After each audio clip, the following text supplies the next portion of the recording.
bahwa takdir kita ada perbedaan itu ya wajar, tapi bahwa definisi itu nyata. Tadi beliau menyebut termasuk satu saudara atau satu komunitas dengan makhluk-makhluk Allah yang lain. Pernah suatu saat Nabi memuji ada seorang nakal itu diterima tobatnya Allah karena di jalan ketemu anjing, kemudian ngasih minum anjing itu dan Allah mengampuni. Meskipun secara hukum usul fikih tidak bisa digeneralisir. Misalnya kalau minumin anjing 1 surga, kalau 100 tambah surga. Nanti lupa minumin manusia gara-gara kebanyakan minumin anjing gitu. Tapi apapun itu faktanya ada cerita di hadis seperti itu. Kemudian menyangkut komunitas internasional yang beberapa diantaranya tentu beda agama, beda keyakinan. Saya mau membacakan cerita di kitab Ar-Risalah Al-Qushairiyah. Jadi saya hanya membantu referensi-referensi yang diajarkan guru-guru kita. Ar-Risalah Al-Qushairiyah adalah kitab kesayangan Mbah Maimun karena dulu mbah beliau dapat ijazah dari Said Umar Sato, kakaknya Said Abi Bakar Sato yang punya kitab I'anatul Thalibin. Dan kitab itu dibawa ke Indonesia sampai ke saya sebagai murid beliau. Di antara yang disebut dalam Ar-Risalah Al-Qushairiyah ini Thariqatu Ahlil Ilm, kitab Ar-Risalah Al-Qushairiyah itu. Saya baca nasnya atau ibaratnya atau teksnya. Sami'tu ba'dal ulama yaqulu istadhafa majusiyun Ibrahim al-Khalil alaihi salam faqala bisyarti an tuslima. Famarral majusiyu fa'awhallahu ta'ala ilaihi mundu khamsina sanatan nut'imuhu ala kufri. Falau nawal tahu lukmatan min ghairi antu talibahu bitahyiri dini. Famado Ibrahim alaihissalam ala athari hatta adrukahu wa atadharu ilaihi fasalahu anisabab fadhakara lahu dalik fa aslamal majusiyu. Jadi suatu saat Nabi Ibrahim itu kan terkenal Abu Duyuf, orang yang mesti menservis tamu-tamu itu. Kita tahu dulu itu tidak ada warung, tidak ada hotel, tidak ada, ya pokoknya tidak ada mall, sehingga kalau orang pergi itu kelaparan betul ini. Buat orang kaya pun kelaparan karena melewati padang pasir itu. Kalau sekarang kan orang mau sowan kiai makan dulu. Karena takutnya di rumah kiai kan makan sungkan. Jadi makan dulu nanti di kiainya tinggal pura-pura makan. Kalau dulu memang makan nih tamu itu wajib betul. Kalau enggak ya kelaparan betul tamu. Sehingga cerita suatu saat di antara tamu itu berakidah, berfaham majusi. Atau beragama majusi lah gampangannya itu. Terus Nabi Ibrahim nggak mau, saya mau ngasih makan syaratnya Anda harus Islam. Akhirnya orang ini putus asa kemudian meninggalkan Nabi Ibrahim. Saat itu, saat orang itu meninggalkan Nabi Ibrahim, Allah memberi wahyu ke Nabi Ibrahim. Orang itu umurnya 50 tahun dan dia hidup karena tak kasih makan. Terus kata Allah, mundu khamsina sanatan nut'imuhu ala kufri. Saya yang Tuhan saja ngasih makan dia 50 tahun tanpa syarat dia harus Islam. Kamu baru dimintai makan sehari mensyaratkan Islam. Walhasil terus Nabi Ibrahim ngejar orang majusi itu terus monggo-monggo makan di rumah saya. Singkat cerita terus orang majusi itu tanya kenapa Anda berubah pikiran. Terus Nabi Ibrahim cerita bahwa beliau ditegur Allah kemudian harus melakukan itu. Jadi cerita-cerita seperti itu banyak. Dulu kita dengar para kiai sering cerita ketika seorang Yahudi rumahnya diusir Amr bin As untuk pembangunan masjid. Ketika lapor ke Sayyidina Umar, masjid itu yang mengambil tanahnya orang Yahudi harus dikembalikan ke orang Yahudi. Dulu guru-guru kita juga sering cerita Sayyidina Ali itu pedangnya dicuri sama orang Yahudi. Ketika ketemu di pasar atau di jalan, kemudian Sayyidina Ali yakin itu pedangnya, dilaporkan ke Qadhi Syurah. Setelah itu Sayyidina Ali diminta buktinya apa, saksinya siapa kalau itu pedang Anda. Saksinya Hasan dan Husain. Tapi kata hakim, Said Hasan Husain itu keluarga Anda, tidak sah jadi saksi. Zaman itu Sayyidina Ali masih berargumentasi, waqad qala Rasulullah sallallahu alaihi wasallam Hasanun wa Husainun sayyida syababi ahli jannah. Tapi kata Imam Surah tetap standar saksi itu tidak boleh dari keluarga. Singkat cerita, qadhinya itu pakai standar hukum usul fikih, al-qaulu qaulu sahibil yad. Yang dibenarkan adalah yang sekarang megang barang itu. Ketika enggak ada saksi, al-musaddaq, yang dibenarkan al-qaulu qaulu sahibil yad, yang dibenarkan ya yang megang barang itu. Singkat cerita dimenangkan oleh orang Yahudi tadi. Setelah dimenangkan, Sayyidina Ali agak kecewa, masa seorang Amirul Mukminin sidang di pengadilan negeri kalah. Tapi orang Yahudi tadi akhirnya insaf, sadar sampai masuk Islam, sampai beliau ngendikan Bihada taqumus sama wal ard. Karena ini langit dan bumi berdiri karena keadilan itu. Jadi ini cerita-cerita referensi yang bisa menolong teman-teman siapapun berkomunitas internasional.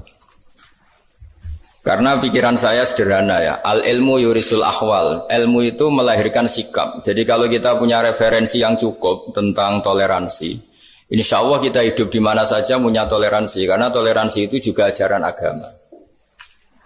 Di antara yang diceritakan para guru-guru kita adalah ketika Nabi mau dibunuh oleh orang namanya Daksur atau Duksur, siapa nggak tahu KTP-nya saya. Kiai-kiai kalau baca Daksur. Ketika beliau sedang santai di satu tempat, tahu-tahu ada orang yang mengambil pedangnya, kemudian bilang, "Mayyamna'uka minni ya Muhammad." Sekarang Anda sama saya berdua, siapa yang bisa menghalangi kamu? Nabi dengan rileks menghentikan Allah. Kemudian si Daksur ini gemetar, pedang jatuh. Kemudian diambil Nabi. Sekarang ya Daksur, "Mayyamna'uka minni," yang bisa menghalangi kamu siapa? Orang itu bilang, "La ahada," tidak siapapun. Nabi dengan gampangnya fa'afa'anhu, Nabi memaafkan. Padahal ini jenis harbi, jenis orang yang jelas punya niat bunuh. Terus artinya kita-kita yang ngaji di pesantren, saya ngaji di Mbah Maimun, punya Bapak Kiai Nur Salim, semuanya ngajarkan bahwa di mana-mana perang kekerasan itu ya karena kita diperangin. Udina lilladzina yuqatalun, karena kita diperangi kita boleh perang. Qatilul ladzina yuqatilunakum. Jadi yang boleh kita perangi ya zaman kayak kita dulu dijajah Belanda, dijajah Jepang zaman itu. Ketika sudah tidak ada penjajahan, ya alasan itu sudah hilang karena mereka tidak merangi kita. Jadi apa ya, perang ya ada konteks rasionalitasnya, damai juga ada konteks rasionalitasnya. Tapi karena kita punya tradisi referensi, teman-teman yang di Jerman tak bantu, tadi ada kitab Arisal Al-Qushairiyah, terus ada beberapa cerita-cerita tadi kayak Daksur. Kalau ayatnya jelas ya, jelas. Qatilul ladzina yuqatilunakum wa in janahu lisalmi fajnah laha wa tawakkal 'ala Allah. Bahkan seperti yang diceritakan Profesor Quraisy tadi, yang sedang kita benci pun bisa saja suatu saat teman. Dalam surat Mumtahanah itu atau Mumtahinah ada ayat asawwau ayyaj'ala bainakum wa bainal ladzina atitum minhum mawaddah. Bisa saja orang yang sekarang kamu benci suatu saat kamu cintai. Wallahu qadir, itu Allah Maha Kuasa. Dan tadi saya menambahkan yang dikatakan Profesor Quraisy tentang belajar. Dulu Nabi itu enggak puasa Asyura. Tapi ketika datang ke Medina, orang-orang Yahudi itu puasa Asyura. Coba tanyakan ke mereka, kenapa puasa tanggal 10? Terus mereka menjawab, Yaumun najawwahu fi Musa, itu hari yang Allah menyelamatkan Nabi Musa. Terus fa'amara bisyami, kemudian Nabi menyuruh sahabat puasa. Artinya dulu itu segampang itu hidup, itu sesuatu yang baik, apa, ya sudah ditiru. Meskipun kita tahu Nabi itu tentu mustaqil bil istihad. Nabi itu orang yang mandiri. Tapi memberi percontohan kita betapa gampangnya kita seperti itu. Dulu ada seorang Yahudiyah meminta sama Sayyidah Aisyah dan dikasih. Ketika dikasih, dia mendoakan semoga kamu Aisyah selamat dari siksa kubur. Zaman itu Sayyidah Aisyah itu belum tahu tentang siksa kubur sehingga beliau engkar, enggak percaya. Tapi setelah Rasulullah datang dan diceritanin Nabi, oh iya siksa kubur itu ada. Dan semenjak itu Nabi selalu isti'adah minta perlindungan dari siksa kubur. Jadi dulu di komunitas-komunitas beda agama suatu yang benar ya dibenarkan. Makanya kaidah umum dalam interaksi antar agama itu la tusaddiquhum wa la tukadzibuhum, ya kamu jangan bilang iya, jangan-jangan enggak, ya jangan bilang tidak, jangan-jangan iya. Jadi aturan ilmunya jelas la tusaddiquhum wa la tukadzibuhum. Ya artinya sesuai referensi ilmu lah kira-kira begitu. Terus yang terakhir, ini saya mohon maaf sama komunitas di Jerman karena saya ini pura-puranya aja sibuk. Karena saya kira ini seberapa jam lagi saya ngajar ini. Nanti kalau saya tidak ngajar di sini yang ngundang agak-agak dosa. Jadi supaya sama-sama tidak dosa ini saya ya nuruti jenengan, tapi ya karena saya ngajar ini juga yang datang orang macam-macam. Ada yang Kalimantan, Sumatera mau ngaji di sini. Ini seberapa jam lagi saya ngaji Sahih Muslim. Yang terakhir ini di halaman Kitabu Adabil Ulfa wal Ukhuwah halaman 285 dalam Ihya juz 2. Jadi kitab saya juz 2. Mungkin kalau beda cetakan yang jelas ikut Kitabu Adabil Ulfa wal Ukhuwah. Di sini diterangkan oleh Imam Ghazali dengan beberapa riwayat yang disebut al-jiranu salasatun. Bertetangga itu ada 3. Jarun lahu hakun wahid, ada tetangga yang punya hanya 1 hak. Wajarun lahu haqqani wajarun lahu salah satu hukukin. Terus beliau cerita yang punya 3 hak itu ya tetangga, ya seagama, ya masih ada hubungan kerabat. Yang punya 2 hak ya tetangga, ya seagama. Terus wa amal ladzi lahu haqqun wahid fal jarul musyrik. Yang punya hak 1 itu tetangga yang beda agama. Jadi intinya tetap dikasih hak meskipun beda agama. Sampai diantaranya disebutkan juga di halaman 287. Imam Ghazali ngendikan beliau berfatwa dan beliau bercerita rawahu Umar bin Syu'aib an Nabi an Jaddih anin Nabi. Terus qala Mujahid kuntu inda Abdullah bin Umar wa ghulamun lahu yaslahu syatan faqala ya ghulam idza salakhta fabda bijarinal yahudi. Abdullah bin Umar itu sedang memasak kambing atau itu pembantunya ini sedang nguliti kambing. Itu pesannya Abdullah bin Umar ya ghulam idza salakhta fabda bijarinal yahudi. Nanti jangan lupa tetangga kita yang Yahudi. Ini di Ihya halaman 287. Hanya cerita kebaikan. Jadi cerita-cerita perang itu ya karena kita diperangin, tapi ya kalau kita dibaikin ya baik, itu ajaran Islam. Hatta qala dzalika miraron. Faqala lahu lima taqulu hadza. Ini pembantunya juga enggak langsung menerima. Kenapa saking enggak mau menerimanya diulang-ulang lagi oleh Abdullah bin Umar. Faqala inna Rasulullah sallallahu alaihi wasallam lam yazal yusina bil jar hatta khashina annahu sayuwarrithu. Kenapa engkau melakukan itu ya Abdullah bin Umar? Terus beliau menjawab, Rasulullah itu selalu berpesan untuk berbuat baik sama tetangga. Tadi kita tahu kalau tetangga punya 3 hak berarti seagama, ada hubungan kerabat, hakul jar berarti 3. Ada yang seagama dan tidak punya hubungan kerabat berarti punya 2 hak, yaitu satu agama dan kerabat. Ada yang punya 1 hak saja, ya tidak keluarga, tidak seagama, tapi karena tetangga itu juga tetap punya hak. Dan itu pun masuk kategori lam yazal yusina bil jar, termasuk orang-orang yang harus kita baikin. Ya kalau di Qur'annya kayak tadi ya, qatilul ladzina yuqatilunakum, boleh merangi ya yang merangi kita. Udzina lil ladzina yuqatalun, diberi hak merangi ya sama yang merangi kita, bukan yang tidak merangi kita.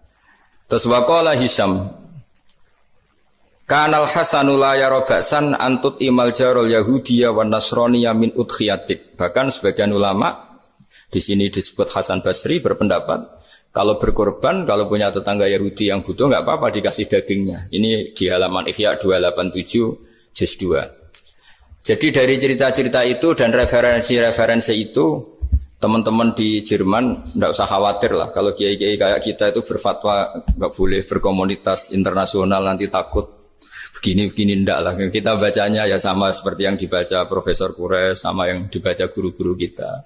Jadi itu kalau boleh dikatakan sumbangan saya lah, bahwa di kita di pesantren itu ajaran-ajarannya juga seperti itu. Dan tadi beberapa kita saya sebutkan halamannya supaya bisa dicari, supaya tidak kelihatan hoax, juga tidak bikinan saya gitu, supaya jelas itu.